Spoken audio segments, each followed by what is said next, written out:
Ang paalam ay isang salitang ayaw man nating marinig, darating ito, kusang loob man o sapilitan, kapag tapos na ang ating gampanin sa mundong ito.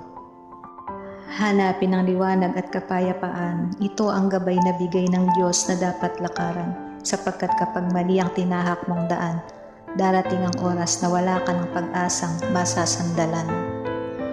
At ang mas nakakatakot pa, ang kahihinat ng bubungad ay parusang walang katapusan. Dahil ikaw mismo ang pumili ng landas na dinadaanan mo, wala kang masisisi kundi ang sarili mo. Kaya huwag sayangin ang sandali, dahil habang may buhay, may pag-asa, habang may hininga, may pagkakataong magbago, magsisi at bumalik sa tamang daan na bigay ng Diyos na dapat makamtan.